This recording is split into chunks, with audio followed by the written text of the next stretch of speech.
Oh my God! We hello. are excited because we have Jariko here. We do. We have Jariko here. And this is Free Range American, our podcast, and we're just hanging out today in Vegas.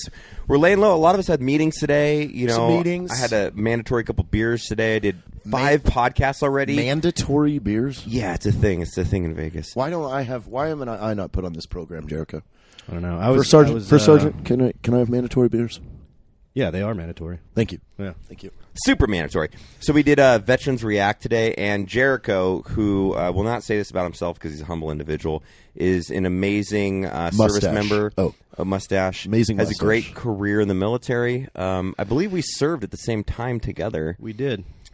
And I'm not sure how much we crossed paths. I think at some point we did, and I think I was just terrified of you because you had that really mean look, and you're kind of an athletic lot of beast. Like, that was weird. Your sleeves were rolled up a lot. Are scared of me, but I get it. You're pretty terrifying. You have a very good Facebook. I like to follow you on Facebook because you're kind of a no bullshit kind of guy. Yeah. Oh yeah, it's super entertaining. I agree with 98% of the things. And you I like post. to ping pong it. I like to throw things out of left field where they're like, "Wait, you think this?" But the last thing you said would make me think you don't think this. Right. Yeah. No, that's always really fun. It's amazing you have your own opinions. I know, it's weird. So saddle up. Let's get a little backstory on you, brother, because you're a very interesting human, and I'd love to get into the kind of film stuff you're doing. But when did you join the military? I joined the Army 2 days before my 18th birthday in July of 1997. 97. Oh my God, you're old as fuck. Yeah, but I look awesome. Yeah, that is true. That is true. I would say you look better than me. I mean, I look awesome with my shirt on. Like off, I don't look so good. I'm the same way. You so know what? Okay. I'm going to agree with you on that. But it helps. People don't feel intimidated by me as much. Did you join up with an 11 extra contract? So I did, yeah. Oh, so you went straight to Ranger Battalion?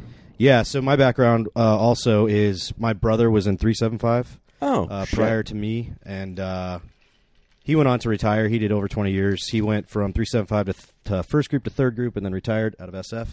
And then also my dad was he was a medic, big Army for most of his career, but he jumped into Grenada with 275. So kind of a legacy. So dude, I knew going into the recruiter like what to get, not to fuck around. I didn't know you had that much lineage in the military. That's phenomenal. You did a long stint in Ranger Battalion. Yeah, I wanted to like break. I wanted to add my brother and my dad's time together and then break it just to show who the fucking hardest Denman is. How long did you do in Ranger Battalion? Because you retired. Just correct? I retired at 20. Just under 16 years. Holy shit! When were you out of battalion? So I did like my Twilight tour.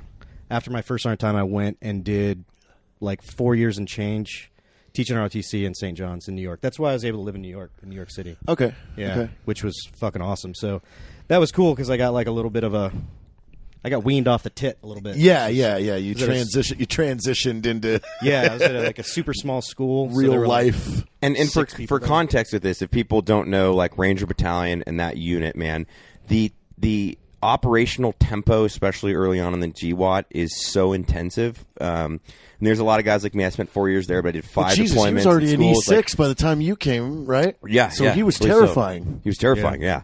So it's like look at those eyes. 16 years in that unit, and I know you'd never say this, is an extraordinary amount of time and a lot of life put into that. Because, as you know, it's why the attrition rate's so high in Ranger Battalion. We call it slow and fat going to SF. Love you guys, but because you want to break in it, it's deployment, training cycle, deployment, training cycle, and the only time you get off is 2 weeks. How many trips did you do? 15. Jesus. In Ranger Battalion? Christ. In Ranger Battalion, yeah. 50. Yeah. Fucking American hero right there. Yeah. Good round number. Rotation. Good round number. Because were you were 275?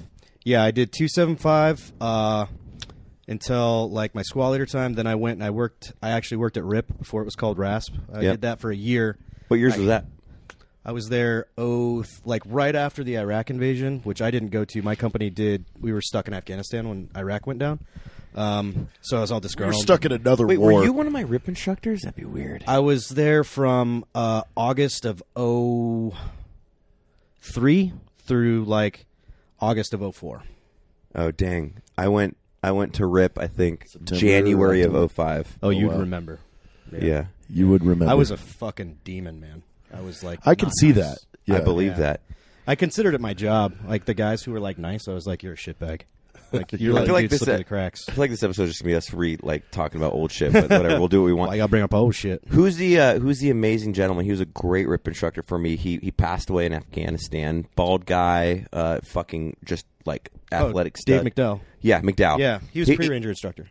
Okay. Yeah. Well, he was there when I was down there. I guess maybe he was pre-ranger. I thought he was my rip instructor. One of them, but maybe he bounced. He around. would probably put me through pre-ranger then. Yeah. Dave McDowell was my best friend. Really? Yeah, we were in the same squad for until we both became squad leaders and went to new squads. We were together. Yeah, he was a good dude, man. So did you become a squad leader and then you went to probably rip RASP and were you waiting for Toon Sergeant time to come back? No. Yeah. Well, I wasn't waiting. Like I did 2 trips as a squad leader, but that was so early on in the GWAT. Like they didn't know what our schedule was going to be. Like we didn't know, so it was like we didn't even know we were going to go back or whatever. So I was like, all right, I'm going to go work at RIP. I'd rip tacked a couple times. So I went and did that, and I fucking hated it. Yeah. Because I was sitting there not to take anything away from people that do that job, but I was sitting there in this instructor billet, and that's when the push on Fallujah was happening. So I'm watching this on the news, and guys are getting it the fuck on. I was like, I fucking hate it here. I'm gonna go fucking kill people. So luckily at the time, my old platoon sergeant, from when I was a private, was the commandant of RIP at the time, and I kind of went into his office with a big bottom lip and was like, you should let me go back to battalion. And he fucking did. So I did the shortest stint at RIP of an instructor ever without getting fired from it. Did you go back to 275? Yeah, I went straight back to 275. So I grew up in Charlie Company. I went through weapons squad leader there, and I went back. So you had Earl Colville. Colville. I know that name. Recognize that name? That was TAC P for Charlie Company for a while. Yeah, I recognize the name. Yeah. So he did. Yeah, he was with us, I think, on that. So when we got stuck in Afghanistan because of the Iraq invasion, we were in Afghanistan for 7 months. Damn. Yeah, because that's a long one for a battalion. Yeah, and it sucked because we were they were invading Iraq and doing all this cool shit and rescuing POWs, and we were like, I did a BP today, did a BCP or whatever. It wasn't a fun trip. So a lot of people actually in that time, when I went and worked at RIP, a lot of people were kind of cutting bait. There was a lot of disgruntled dudes. Which is a super interesting thing for you, because when I got into battalion, for me, I got in as a younger guy, and I got in 2005, I believe is when I got 275. And at that time, the unit had just started to transition from Tier 1 BP positions as far as the GWAT into a direct action element and being the most precise freaking light infantry unit in the world. Even though range of battalion has always been that, but I think the scope of work was always airfield seizures and then, pull BPs for Tier 1 units. But you were in during that time when it was airfield seizures, and then you probably saw the transition to holy shit, Rangers might be the most combat effective fighting force based off of having, 2,600 of them or 2,100, whatever the exact number is. Yeah. In the GWAT, was it interesting to watch that as far high and tights into relaxed standards and being such a cool, amazing fucking professional actual unit? Athletic footwear and unbloused boots and it was cool, man. Thinking back to the first few missions we went out on and how little we knew, and the first time because our first trips it was different. When guys get there now, they have their team leader, their squad leader, their platoon sergeant have all been on trips. Right. But when you go on your first one, you're like a squad leader, and you've never seen an Afghani person. It's a whole different variable. Yeah. It's very all different. of you are doing this for the first time. Yeah, it's exploratory learning. All those little tricks, the amount of institutional knowledge of that organization now is just fucking insane. The thousands and thousands and thousands of reps and how perfect we are now because of all those mistakes that we made. Yeah, I think, and that's something really interesting about, I think, Ranger Battalion, which is why not because I came from that unit, I was lucky to serve a little bit of time there, but guys like you that are icons of Ranger Battalion, and I know you wouldn't say that about yourself, but I truly believe that, how great that organization has got across the board. I mean, you have fucking Ranger medics outdoing every other freaking 18 Deltas, and they're winning these things as they're keeping dudes alive that probably 99% of the time would have passed, and it's a true testament to the professional professionalism of that unit and how good the leadership has been and the guys on the ground. It's been really cool for me to see. And unfortunately, when I left, like, that's when we started getting like all the fucking cool like gym stuff and you know the building out of the facilities. But you know, I'm glad that it's that way now. Yeah, it's crazy. Like looking at pictures of the first deployment we did. There's guys wearing LCEs. And fucking K-pots. You know, and we had hand mics and now you're murder athletes. Yeah, murder athletes. I like that. It's a I murder want athlete. that shirt. Murder athlete. That's another thing, man. That even changed since I left in when did I leave? In like 2012 or something. I went to Ranger Rendezvous this year because my first PL, Colonel Brown, he's now the RCO, and I also went to. I was an Army rat, so I went to a grade 7 through 12 school in Germany, and he was a senior in 12th grade when I was in 7th grade at the same school. So I go like way back with him. So I want to go see him change out, and being around the regiment, being around this guy, I was like, these guys are fucking monsters. They all look like cornerbacks in the NFL. That's what I mean. Murder athletes. It's so funny you said, because like, you know, I did some other stuff after battalion, and when we went on the AFE tour for a movie, we were in Iraq, and I'm sitting there. Erbil. Was it Erbil? Yeah, I think it was Erbil. And then like, I was that dude fucking like 4 years ago, right? And then I see these dudes come through Walk into the chow hall, tatted, like all fucking button up, just like this, a gay, with whatever, fucking like, tats to their wrists, handsome, jacked as fuck. And I'm like, is this like an NFL fucking team coming in? I'm like, oh yeah, that's like that's battalion. But that's cool because that's what I love about It's like you're so conditioned. I put that in my book a little bit too, like about judging yourself by your peers, and they're these just like epic fucking jacked professional dudes that are smart, and you think that that's just normal, and then you get into the civilian sector and you're like, oh my god, what a special breed, you know? And especially in Ranger Battalion, because we're the most we eat the fuck out of our own. Like, if you don't have like an 8-pack, you're a fat fuck. Yep. You know, and you go out to like other places, and you're just like so self-deprecating to the point where it's like not good for you. You know? No, it's like the most confident, insecure unit in the world, probably. Exactly. What was it like? Damn, being Brad, you only have a sergeant? 4-pack, fag. Like, what was it like being a first sergeant over there? It wasn't my favorite, man. How long did you do that? Like 18 months. Yeah. You have to RFS some guys. Yeah, I mean, throughout my career, I really tried my ass off not to RFS dudes. I kind of considered it like a failure, you know? Yeah. Unless the dude's an obvious piece of shit. But like a non-performer or something like that, I always took every measure possible. I like really believed in rehab transfers. Like, oh, this guy's not working out, but maybe it's a personality deficiency, you know? Maybe he doesn't click with his team leader or his squad leader. So let's send him into a new platoon. And, I mean, most of the guys I RFS'd were like those cut and dry cases where you weren't even allowed to do anything like DUIs or whatever. Like, it's black and white. The RCO gets a fucking DUI, he's getting the boot. So I couldn't. Can I ask your opinion on that? And you don't have to answer, but I'd really like to know, because I feel the DUI thing with battalion was always like a weird thing for me, because you train these kids and these guys, and they're going out and drinking post deployment, and they make a really fucking bad decision. Yeah. But then we kick him out of the unit. I've been a firm believer of like, why kick out an E5 team leader with fucking 5 deployments, 4 deployments, no, that's whatever a waste he's of money. Over getting drunk one money. night. It's like, I think you should crush his fucking balls and make him so miserable and make him sit in the S shop. Yeah. And be like, if you ever do this again, you're done. But like, I feel like that's a... Yeah, I have a couple theories about like guys getting DUIs. Like, I don't think any rule should be black and white. That's the first one. And then the second one is... No such thing as rules, just warnings. Yeah, I like John Kavanaugh. Yeah. I like the spirit of the law, not the letter, you know? And I think... But as I saw these guys getting, you know, after years and years, like from like senior squad leader through first sergeant and your platoon sergeant, you see all these guys who are just rock stars at work, and you see them get a DUI. I started to kind of think that a lot of dudes, they didn't want to ask to take a knee. They didn't want to ask to take a break.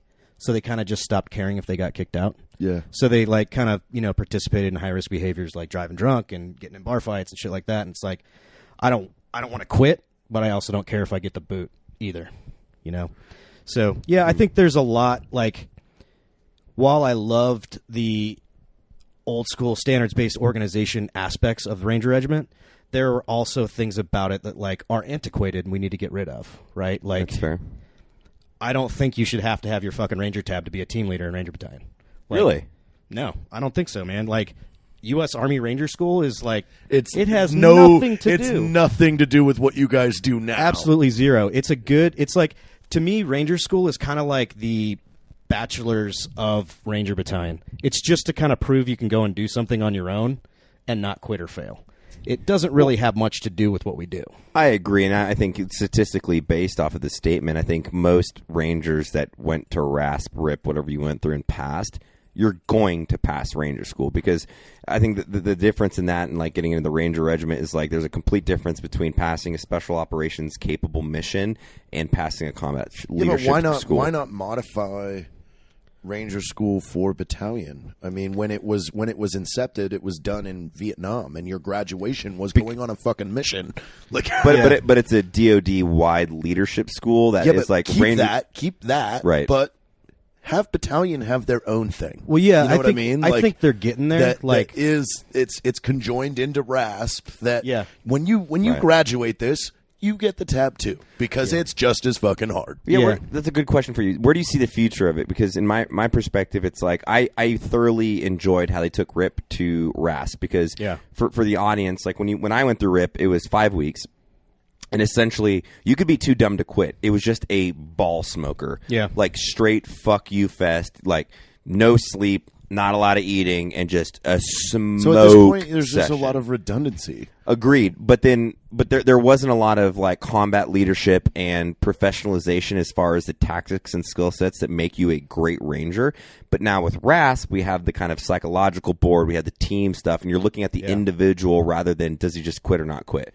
And I think they're taking the right strides. I'd just be curious as your perspective and your leadership, where that goes in the next couple of years. Like, is it inclusive to Ranger Battalion? Do we kind of get away from Ranger School and have a different... Yeah, like I wrote actually a paper on it and like sent it to RCO. White paper? And all, that we had a couple of issues there at Battalion, right? Like one was like keeping guys around, like keeping, retention, right? Yeah. And giving guys breaks.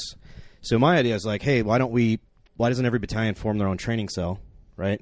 And we get our new guys from RASP. That's the regimental standard, 8 weeks. But then within the battalion, out of Hyde, we take guys out of the line, a couple squad leaders, a couple team leaders, E7 that's waiting for a company, and throughout the jorts, throughout the training cycle, right?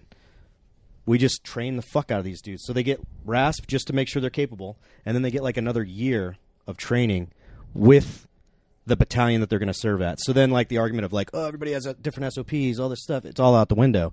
And it also gives all those guys that are instructing them that year off, from deploying or but training actually hard. Staying with the unit. Yeah, actually staying in the unit. Because if you guys know battalion, what happens, like I'm sure in your perspective, like you hit E6, you're a squad leader, senior squad leader, then you maybe do sometimes in weapon squad, and then to pick up platoon, you have to realize how many, I off the whim, probably 20-something platoons in all of regiment, 30 maybe. Like there's not a lot. Yeah, it's less than that now. And you, to become a platoon sergeant, there's not a lot of open slots. So essentially what you're having to do is to go to like, 5th RTB, go be a Ranger School instructor, or you have to go do time at RASP, RIP, whatever it is, and then wait a year or two, but you're not actually serving with that unit and training with that unit, which is, I think a lot of guys, to include me, were like, man, I don't want to go to another unit. I either want to be here, take the long walk, and go do some other jobs. Yeah. But, the retention, I think, in battalion could be significantly better. Yeah, it could be significantly improved by just getting a little creative with things. A lot of that does have to do with, like, regiments still riding the line between, like, SOF and regular Army, just, like, where our funding comes from and, like, where we, send people due to manning and all that stuff. And, like, when we're deployed and we're not deployed, we fall under different things. So there's a lot of, like, little weird intangibles. But I think they are making strides to get better. Like, taking RASP to 8 weeks was a huge step, in professionalizing the force. Yeah. And I was a first sergeant when that kind of change took place. I mean, at that point, it's 60 days. Like, that's Ranger School. Yeah, yeah. So, like you're saying, this is redundant now. Yeah. You got a guy in RASP, and now you're going to turn around and send him to Ranger School for... Yeah, like I think that's why I say I think U.S. Army Ranger School is an antiquated requirement in the Ranger Regiment. Like if you go to SFAS and then the Q course, they don't say, hey, you need to go to Ranger School now to learn to patrol. Like you did it in their pipeline, right? So to me, it's redundant. Or I think a step in the right direction there is, I think the Army should change the name of Ranger School to something else. I could not agree more than that. I think every ranger in the world hates that because it's like, oh, my cousin's a ranger, and I'm always like qualified or battalion. It's like he's either the special operations he lives in Hawaii. guy. Yeah. Well, nothing against you guys. You guys are great in Americans. Hawaii. But I think that's something like, not to get too serious, but people have to understand the psychological impact of being a part of a unit and differentiating yourself from other people that can say they do it and want the accolades without the actual hard work. Because I had 8 or 9 months in combat zones, like direct action combat zones, before I even went to Ranger School. Yeah. And then half of my RIs didn't have combat patches or CIBs, and they're telling me, when the bullets are real, and I'm like, I buried my fucking team leader and squad leader like 2 weeks ago, man. Like, what? Like, and you're telling me how to go fight a war? You know, and granted, there's snap over your head. You won't do that. Yeah. There's leadership things to take away from everybody, but I think probably based off of how good the unit has been doing, and they've really been the premier force in the GWAT within reason. I mean, I really love what he's talking about. It's time to look at this from a creative standpoint and not a this is how we always did it. Yeah. I agree. Let's open the books, and rather than adding a couple pages to the end, let's rip them fucking out and start over. For instance, like one of the our lessons learned. Yeah, one of the physical standards in battalion is still running 5 miles in 40 minutes or less. So ridiculous. Like, it's fucking dumb. Yeah. And the only reason we have that requirement is because it's a Ranger School requirement. And it's like, all right, we could just have dudes who are fucking animals who can run, 10 miles in X number of minutes, but we're doing this standard that was invented in like the 70s when there was no war going on. Again, that makes no sense. There was no data behind it. I mean, this was a long conversation I had with a really close friend of mine that's an E9 in the Air Force about the selections that we run. It's like, you guys pulled that out of your ass. Yeah. And one of my points being is the special operations selection for TAC P. Controlling isn't one of the pieces. It's like, hello.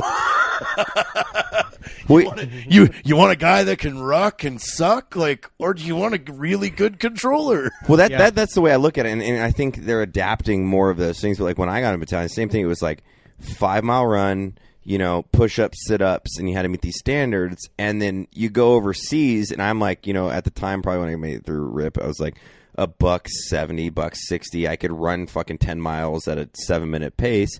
But then I have to throw in 100 pounds of gear and do a direct action raid and then fast rope out of a helicopter, and I can't even hold up my body weight. And I'm like, okay, these are things that we have to tailor the individual to perform based off of the actual war effort going on, because we're not doing patrol-based operations like we were in Vietnam. Yeah. We're running kit in hyper-violent, quick iterations on very dynamic for 2 hours. Crashing through doors like the fucking Kool-Aid man. Yeah, exactly. Yeah. Oh yeah. So yes, sharpen your tool for what it's for. Exactly. Yeah. If we want to bring back LERP units and you want guys to go fucking ruck 80 goddamn miles and lay in a hole, okay, those are the guys that need to be able to do this. Yeah. Yeah. But the shock troops that are going to fucking kick down a goddamn wall, but I kill think everybody in there. It's getting much better. Like they have an awesome. Like, I fucking hate officers, but they have an awesome RCO now. Like, really, really good officers. Super smart, innovative. The RSM now, Kurt Donaldson, he was a peer of mine. He's fucking amazing. Like, they're going to, regiment is even more than they have been doing. They're going to be, just killing it because they're going to be getting more innovative. They're going to be getting, more comfortable with, the days are gone of, the RSM now is a guy who grew up, he's basically a peer of mine. He grew up in the GWAT, squad leader and on. Right. Whereas, 5-10 years ago, our RSM, had never fucking shot anybody.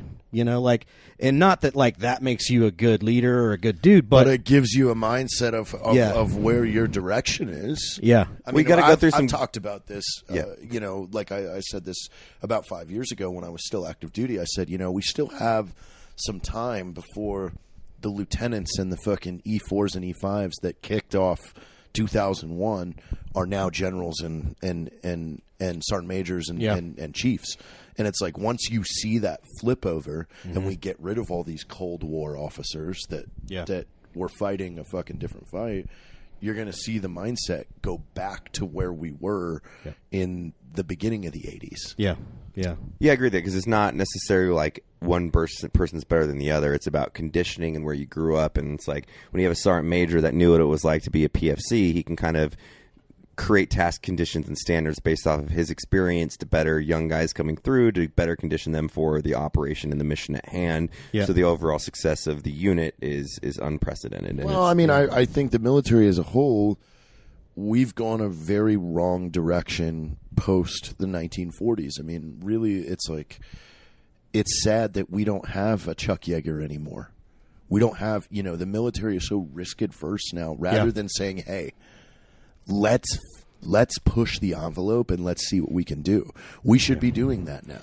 Yeah, there was because we're more educated than we've ever been. Yeah, there was a long stand. It's getting, like I said, it's getting better now, but there was a little kind of a dark time there in regiment where, especially on the O side, it was like you don't get rewarded for victories. You just get crushed for fucking up. Right, so there was like, so it's either you, So it's like you win and you win in silence, or if you fuck it up, we're just gonna fucking So why from an individual standpoint, why am I gonna go out of my way to be innovative? Why am I gonna do anything besides what we've always been doing? Right, and that was a rough time, but like I said, I'm really really impressed with what I saw when I was there this summer. That's great. Like where they're going and where they've come, how far they've come, and and where they're going. Like if you were to take, I was talking to a guy last night. If you were to take like an E5 from right now, with let's see, has 4 or 5 combat deployments, put him in a time machine and send him back to when I was a private. There were like 3 or 4 combat vets in my platoon when I was a private, Panama guys and 1 Somalia guy. And that's 4 days. Yeah, and like. It was even kind of 4 days known in an airfield seizure, like it was kind of known within the battalion too. Like, oh, that guy went to Panama, but like that guy was actually in a firefight, and that guy wasn't. And so there were, even with the combat scrolls rolling around, there were guys that they went there, but they didn't have any combat experience, right? Other than the mindset of jumping out of the plane, which is still, it's impressive, it's cool. I never got to do that, but if you sent that guy back, they would be a god. Right? Like the Mogadishu vets when I was a private, they could walk on fucking water. When they talked, everybody listened, and that, like I was talking about that dark time. That's when people at the battalion and regiment levels were like so threatened by the combat experience of like younger guys, that they just shit all over it rather than being like, oh wow, we need to nurture this, and we need to create, I'm going to talk shit about this guy, like he back in the fucking day it was this way. It's like, that was dumb. Yeah, I mean, work. I won't say names. I had that experience too, especially with like the regimental sergeant major and battalion sergeant major that switched over when I was in, and their methodology as far as like what boots you're gonna wear, and I'm like, man, like. We're going out every single night and getting into ticks. Like, let the dudes wear the boots that are most comfortable rather than wearing, like, just shut up. Tan jungle boots because you think that's professionalism. We are killing people. Professionalism is getting all your friends home to their families. Yeah. And professionalism is, at a leadership level, recognize your operating environment and making your subordinates as effective as possible in it. Exactly. So. Create a killing force. Yeah. Which is funny because, like, when we look at business and stuff, what we've done with Black Rifle Coffee a little bit, that's the methodology we've taken. It's like mission first, everything else is fucking subordinate to that, rather than like reading a marketing book and going, "This is we can't operate outside this." This like, rule. Try fail, and then you'll succeed great things because you're willing to take a risk, you're willing to be innovative, like you were saying. And I think it's if more people applied that to their organizations, to personal lives, they'd see massive successes in whatever they want to achieve. It's a general statement, but it's the truth. Like, you got to fucking think outside the box. You got to be innovative because the enemy's more innovative, and the enemy could be a business that's combating you or a fucking actual fucking enemy. So yeah. I mean, there's nothing like hunting people to become an adaptive person. There's nothing.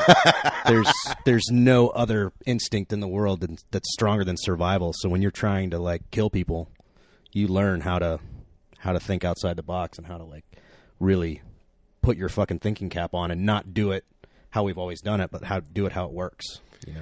Maybe don't run straight up the hill, Yeah. So you, we touched on this a little bit earlier, but I'm thoroughly curious. How did you get into like the film sets and assisting the DoD with some of these commercials. Like, was that a passion of yours? Was it based off of previous? Yeah. Did you do those new Ranger commercials? I did. Yeah. Those are the fucking best goddamn recruiting commercials I've ever seen in my life. They're phenomenal. Yeah. So I did. I mean, I didn't do them. I helped. You right? You had input. Yeah. So when I was about to retire, I was actually like on terminal leave from retiring. Friend of a friend got hired to tech advise on a series called The Long Road Home, which is about the first cav in Solder City back in 2004. And the guy that got hired, like, didn't really know much about it. He's like, hey, I know about movies, and I know, but, like, you've been in Solder City. You know a lot more about the Army and all this stuff. So they brought me on kind of like, hey, you want a couple-week gig? Like, do pre-production, help with wardrobe and art department, everything. Everything, set deck, do some page flips, make sure the lingo's right, all this stuff. So yeah, I was supposed to get like a 2-week little fun gig. I was like, that sounds fucking cool. Yeah, I'll go do that. And then they liked me, so they kept me for the run of the show. And then I dug it. I had planned throughout my career to take this really long European backpacking trip. So after that gig was up, I was like, cool, that was great. Gave me a little bit of money to go to Europe and fuck off. And I came back, and the guy who's currently my business partner now, Ray Mendoza, he's a SEAL Team 5 dude. He's out, obviously. He got the call to like go and tech advise on Mile 22. That movie is that Max Martini in that month? No. That was Mark Wahlberg. Yeah. And Ronda Rousey and a couple other people. Yeah. So we went and did that, and then it's like, cool, man. Maybe I'll like try to do this, and moved to LA. Started kind of getting on the hustle a little bit, and then I got it. I think that's when the commercials happened. So Ray is kind of tied in with Peter Berg, who got hired to do those commercials. So he brought us out to basically just be a liaison, because all the dudes in that were active duty. That was a platoon of Rangers from 175. That's crazy that they actually let them perform in a commercial. Yeah, it was awesome. So it was like, I mean, one of the flight lead for those 60s was like one of my privates in Seco 275. Like, I hadn't seen him in like, no shit, like 20 years. Isn't it bizarre? Super side comment, but isn't it bizarre how many dudes you serve with that went on to become 160th pilots? Like, there has to be like 6 I know that were like dope ass gangster Ranger squad leaders, and now they're flying Blackhawks or 46 or 47s, and there's a lot. It's crazy. I mean, you sometimes you need a break. Got to sit in that pilot seat for a little bit. Not always running. That never put wind in my sail. I never had any interest in doing it. Not once I've ever wanted to fly an aircraft. I would love to have been a Apache pilot. I like to sit in the back and take a nap. You have to have a really good attention span. Like, if you stop paying attention for a second, you crash. Like, that's not fun. Yeah, that's me. I don't know. I can daze off while flying a helicopter. That's terrifying. I'm never flying with you again. Why?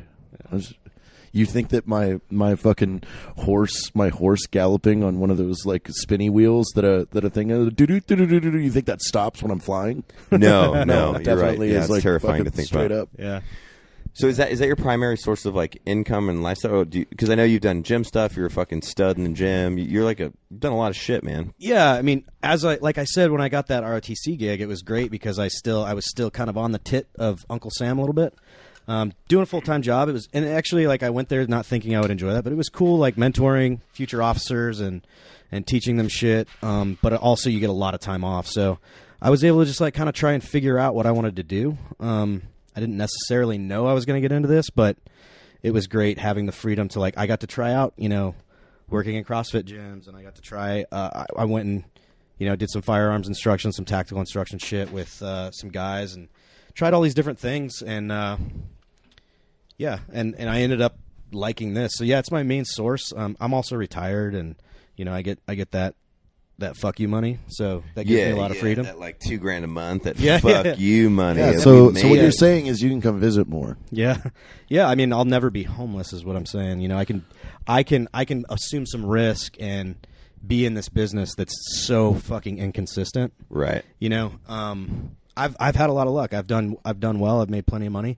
And so like what I'm doing now is, I did those commercials, and then I went over. I did this movie called The Outpost, based on Jake Tapper's book. We talked about it a little bit this morning. Yeah. And then I also did this Netflix original kind of like sci-fi action movie But I haven't tech. Which one was that? It's not out yet. It just has a working title. Do you want to be a tech advisor in February? Yeah.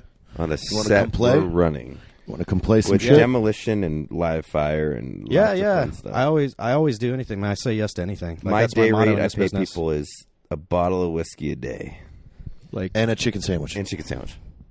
Yeah, I'll do that. Okay. Yeah, we got Jariko. Yeah, the beauty of being a tech advisor is you can be like I got on the first show I was in. I got into SAG. I got in the union, so I can work. I can do either union or non-union work. So it's cool. It's like a cool thing that.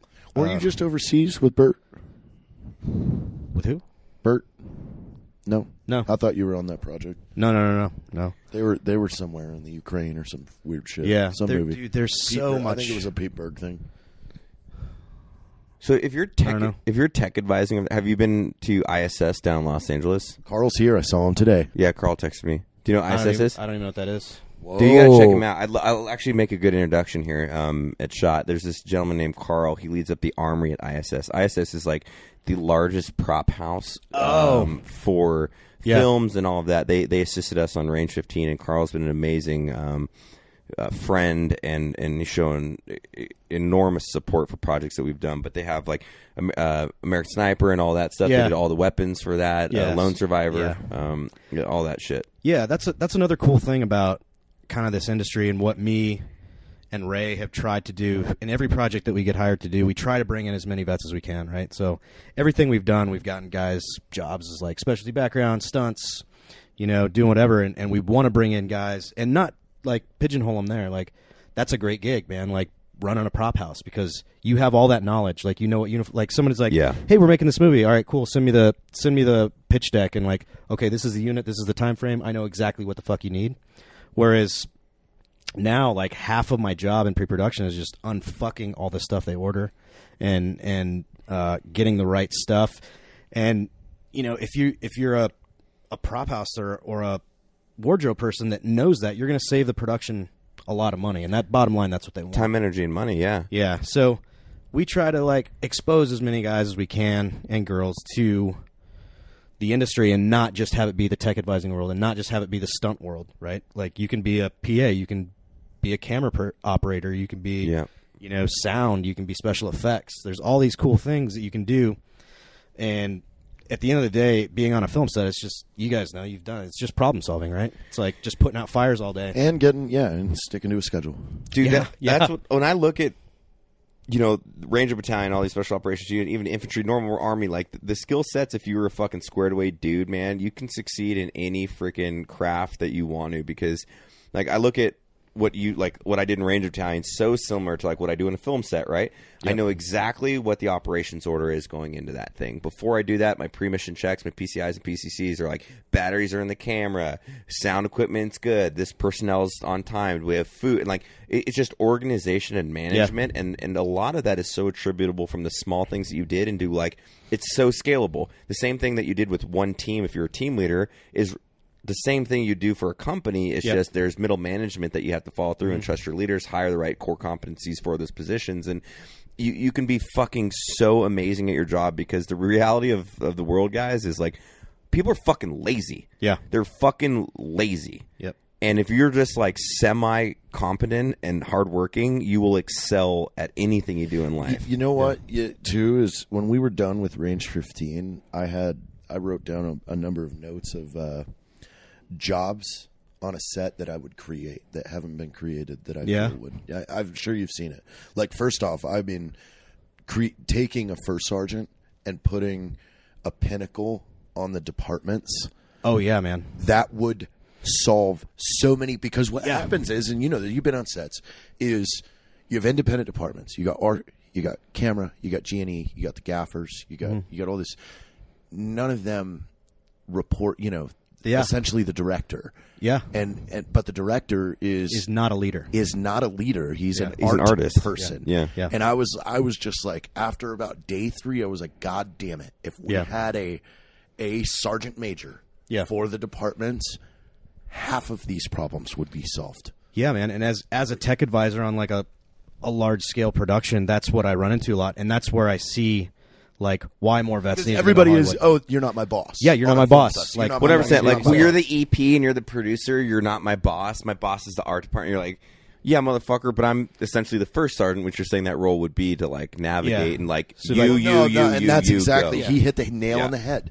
The director technically is in charge of that set, but the director is not a leader. They're not a leader. Yeah, so they're not a scheduler. Most of the time, I'm like, all right, dude, like, I can go and tell the director to tell you, and he's going to do what I say, or you can just do what I say. Right? Yeah, you're just creating extra steps. You're just creating extra steps. And that's walking away from Range 15. I was like, fuck. These are things that, again, the film industry has repeated this mistake over and over and over and over again for years. Yeah. Rather than coming out and changing the doctrine, like and saying, hey, we're going to rewrite the book on positions. Yeah. And put a leader in charge of our fucking below the line departments. Yeah, and there's a couple of reasons why I would love for veterans to be in the film world more. That like it brings leadership, accountability. I don't want to say reporting. Like accountability is a big thing. Like but the other side of the coin is like, man, so much stuff about us is just garbage, And that's why I really think that we need to take it back, and that's what I'm trying to do. Like between the tech advising gigs, Ray and I are developing. We're developing a couple docs. We're developing a series that we wrote, and hopefully, in 5 years, 10 years, one of these things will get made. But as I'm in this world, right, I've kind of got a name now where people are contacting me, right. So I'll have a producer send me a screenplay or a teleplay or whatever, and be like, "Hey, can you take a look at this and help maybe develop it?" And the mark is being missed so fucking hard. Oh, yeah. And I don't know if you guys have seen the trailers for that 68 Whiskey show that just came out. It's a fucking steamy hot bag of shit, right? It's garbage. I probably will ignore it. Yeah, it's terrible, man. It's like a fucking soap opera. But so what I'm getting at is like, we've become this thing, right? And now, I hate to use this word, but it's true. Veterans are being culturally appropriated, right? Thank you. They're taking our shit. Can I pause right there because I will go a quick tangent and I want to tee up for a question. I don't necessarily know if I'm the proper advocate for the military culture, but I can only define my individualism, and I actually spent time in the military and other organizations. And my fucking biggest problem has always been civilians that have never fucking done dick all within our community defining the social narrative of what the community stands for. And an exact, example of that is when we went to the GI Film Festival, and this fucking bitch nerd did this fucking PTSD fucking short film, and the guy's like putting a pistol in his mouth and sucking down fucking pills, and we called him out. And props to Rock for that too. We called him out on the set. We're like, we fucking hated it, and he's like, well, I had a cousin that was in the national. I'm like, you don't know anything. I'm like, you just made a fucking film. It gives me fucking chills that people are going to watch and think that that's me. That's how I treat my wife, that I hit my wife in the face. That's how I'm a fucking alcoholic, fucking Vicodin popping fucking victim.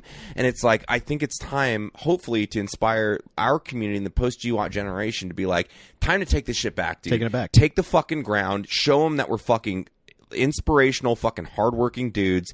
We might disagree in a lot of things, but let's define that our culture is not a fucking victim culture. We're a fucking hyper talented, successful culture. And I get so sick of these fucking idiots telling me how we are and how to act. Like, you shouldn't make those jokes. I'm like, bitch, you're not from my... The only person who can say that is my peer, and then my peer and I will sit down over a beer and talk about it. This weirdo had probably fucking ton of failed projects, and he just adopted a fucking cliche, a cliche veteran fucking... Woe is me. Yeah. Fuck. Dude, it goes... I mean, it pisses me off.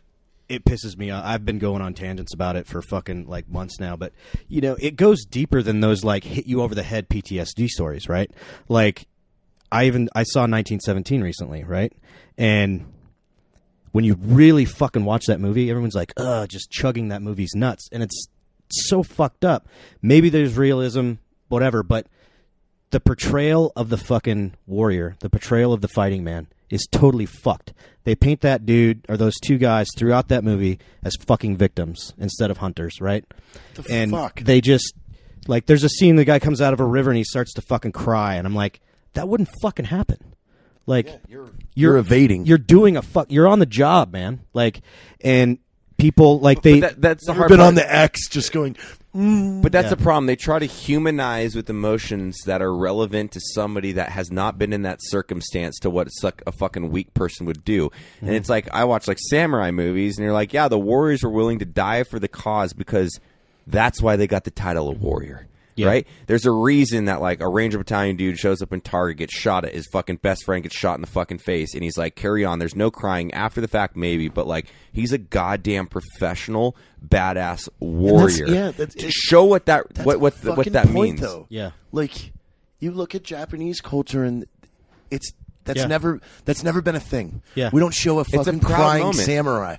Yeah. So it's like, why the fuck? Yeah, and we are the best fighting force this world has ever known. Yeah. Like, yeah. And now, and instead of showing that, we show these like grabastic pieces of shit fucking shows. Yeah. Like, this like 68 Whiskey and Sandcastle. That was a fucking pile of garbage. Have you ever seen that? But like everything, man. Everything is not the true experience. It's some fucking rich fallacy. Dude or drama geeks fucking cliche on cliche, like you said. How can I make this money? How can I turn this into money? And you know, the reason I use the words cultural appropriation is because this used to happen in Hollywood with African Americans. It used to happen with Latinos. It used to happen with women. And what it took was Spike Lee, you know, Antoine Fuqua, all these guys coming out and being like African American filmmakers that come and like, hey, you're fucking this up. So I'm we're gonna make our own shit. Yeah, exactly. And that's where, like, you know, hopefully 10 years from now, there's people like us that are like making fucking good content about but it's fucking going to be veterans. up to us to fund that stuff. That's the problem. Yeah. Is they're never going to pay. We're never going to get money. And that's the challenges. I think if we we'll deep dive into this. But that's the challenges we face. You know, when Jared and I first met, it was like, how do we storytell within the locker room conversation that the comedy, the humor, the culture is understandable for the people that served in that community. And the problem is it's not necessarily relatable or marketable to the overall TAM or the wide audience, right? It's not what the soccer mom at home wants to watch. She doesn't want to know that there's kind of a bloodthirsty 22-year-old that's filled with testosterone, that killing is what he wants to do. Yeah. Because that's disgusting. Why would you ever want to kill someone? That's just the mentality of the warrior spirit that you have to be successful in such a fucking dynamic, crazy situation. And that doesn't mean that you can't be reflective on that and retrospective and understand why you did certain things. It's like, you know, when I wrote my book, people were like, oh, all these sex stories, all this, like, and I'm like, the reason I'm telling those is because that's why I was a young warrior that thought I was invincible, and part of that methodology translated to me coming home from war going, I can fuck anybody in this bar and I can beat anyone's ass. Is that the case? Absolutely not. That wasn't reality, but that was my thinking. And I think those stories have to be told to define the character of someone that can grow through this whole process of life and understanding.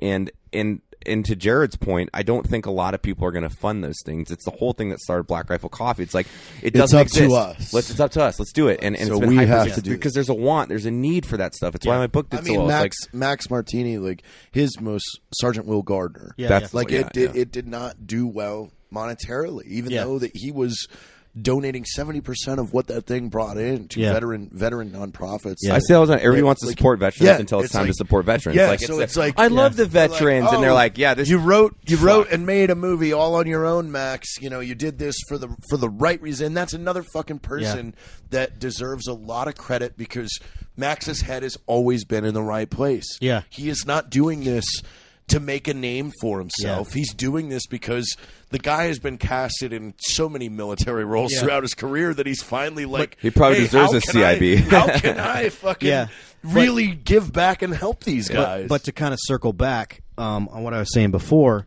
and what me and Ray hope to do is as we bring in more vets and more vets, like this isn't going to happen in a year, 2 years, 5 years, right? But in 10 years, when a veteran getting out now goes to USC film school, right? Instead of getting out and getting, Homeland Security degree and becoming a cop, he goes to film school. Yes, and he becomes, cinematographer or a camera operator. You guys choosing the right vets to pull into this is another big key because there's a lot of them out in that town that I would fucking love to hurl into a fucking dumpster. Oh yeah, because and they they try to assimilate with that town, and lose everything that it meant for us to fucking operate the way that we operate. You know, we caught a lot of flack because we ignored one of the organizations out there when we did Range 15. But there was a very good fucking reason for it. Yeah, man, and that's what I'm getting at. It's like I'm trying. You know, I got in on the ground floor of tech advising, right?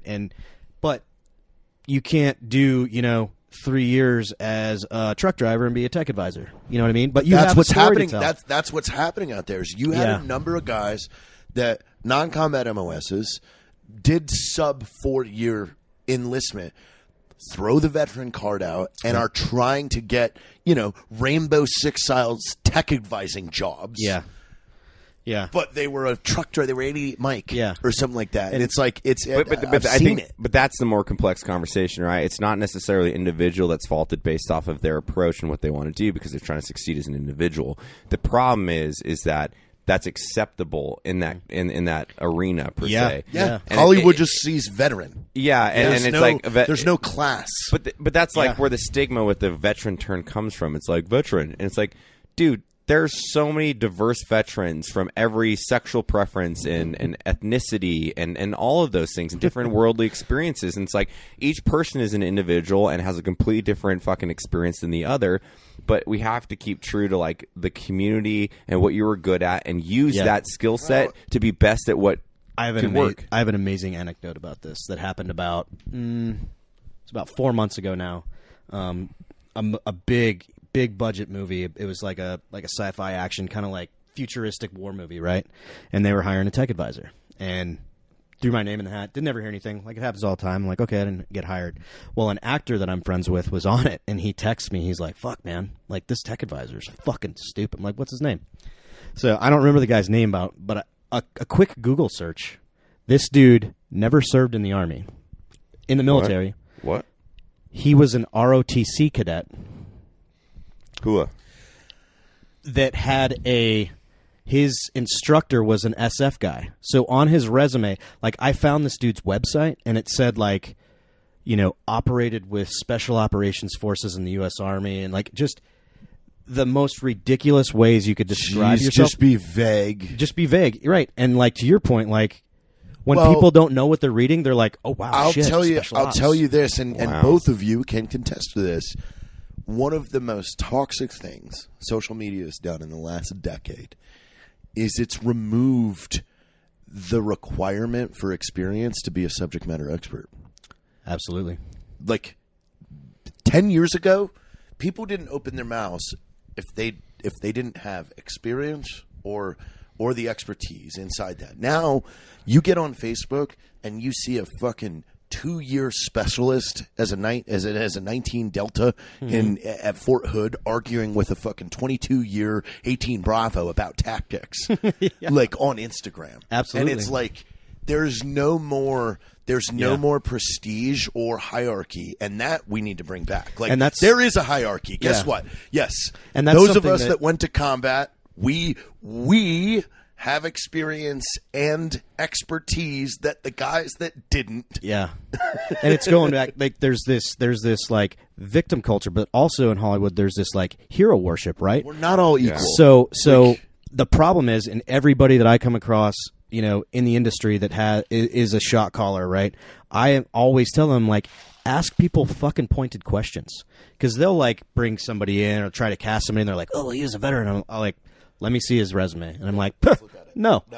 And there's a fucking Navy nurse for 1 year. Yeah, exactly. But everybody there is also so fast to do the hero worship thing that they won't even ask them pointed questions about their service. They're like, oh, well, I don't want to. We owe it to them. We owe it to them. Well, that's the appropriation thing right there, where it's like, well, it's offensive. I don't want to bring up any issues they might have as a veteran. And like, that's the stigma I want to fucking demolish, where like, I feel like a lot of us that have, and you've done fucking far more than I have, but like we can have those conversations like, yeah, been on fucking 500 direct action raids. This is my resume. How many times you have to reload your weapon in combat? There's a quick one right there. That's a good one. Oh, I never did that. Okay, boom, next. But do I fit the bill and the requirements and the resume for the specific job? If not, it's like, do you need a fucking dude that's going to be a predator drone advisor? Don't hire me. Exactly. Because I know fuck all about that, right? Exactly. Instead of being like the victim culture, which that's what that organization down there has bred. Is you've got somebody that yes, worked as a fucking corpsman in a hospital, but they're trying to use the veteran card to be a predator drone advisor. It's like, motherfucker, you don't even know anything about this. Yeah, and that's also where experience comes into play, right? Like 100%. If you're a person, like, let's say I was on a set and they were like, hey, we're going to do this predator drone thing, I'd be like, I've got a guy. I don't know that, but I've got a guy, right? Yeah. I can make 2 calls and I can find that out, And that's where you get these, like, some kid that's done 2 years in the National Guard. He doesn't know shit, but he's going to bullshit his way through it, and that's where we see all this garbage. That's why, that's why we're stuck with all this horse shit. I'm not going to hire a dentist to be my goddamn CFO, right? Is the dentist super intelligent and smart and has you're damn right he is. I'm going to go get dental work, but he's not going to be my chief financial officer. Nail on the head. It becomes simple. It becomes this very avoided conversation of, well, they're a veteran, we owe it to them, let's just give them the job. Yeah, I was on that's terrible. Let's find the best person for the job. On the Outpost, we were doing a scene, like a big aid station scene, where they were trying to save this guy's life, and it was kind of like an intricate thing. But they were doing all like medical shit I know how to do. But they hired a medical expert, right? And I'm like, hey man, I've read the script. I know what the fuck's going on. Like, you don't need to hire anybody else. But I also didn't want to fuck someone else out of getting a job, right? Right. They bring this dude. This guy had been in the Bulgarian army. Wow. And I was like, okay. They were like, well, he's an actual doctor. And I'm like, okay, doctors don't know shit about fucking combat life. Trauma surgery. But it gets better. So then, like, watching this guy's just lost in the fucking sauce. Like, there's no way around it. He's like, he also had never been on a movie set, so he didn't understand how to be a tech advisor and, like, hey, what translates to camera, what doesn't. Exactly. Yes. Like, and that's a big thing. I mean, that's a huge red flag with a lot of stunt coordinators and things like that. Yeah, over trying to drive themselves overly into the production. Yeah. And you end up slowing it down because it's like, dude, no, that doesn't matter. That doesn't matter. Just make sure, make sure this looks good. Yeah, I have a motto. It's authenticity over realism, right? Like, you're not going to have realism. It's got to be authentic. Yes. Realism is not going to happen. We're never gonna achieve that because realism is documentary, right? Yeah, it's got to be entertaining. I like that. But yeah, this guy was an anesthesiologist. So he's not even a doctor. No, he was an anesthesiologist. He worked at like the cache in Bagram for like fucking 3 months in the Bulgarian army. But they fixed it. Like, there was a guy that was one of the cast members had been like an actual medic in the army, and like he knocked it out of the park once. Yeah. But that was me going to like the director and being like, "Hey man, I know you guys hired this guy. Like, I'm not saying fire him, like, but just tell him to go fucking sit down, and we'll take care of this." Right? Yeah, we got this. Yeah, but that just goes to show, like if I hadn't been there and been like, dude, this guy's fucking everything up. And also, they probably wouldn't have even listened to me if that guy hadn't been such a chotch about being a tech advisor. Like, he sucked at that too. Yeah. So, yeah. The way it works. Well, shit, man. We're about to close out here, but I got to say thank you, man. Yeah. If you guys don't know Jariko, where can they find you and your website and all that stuff, brother? Yeah, so the personal is Laidback Berserker on Instagram. Laidback Berserker. Lazy Berserker. Laid back, not lazy. I was just making it funny. And then the professional is War Office Productions. War Office Productions.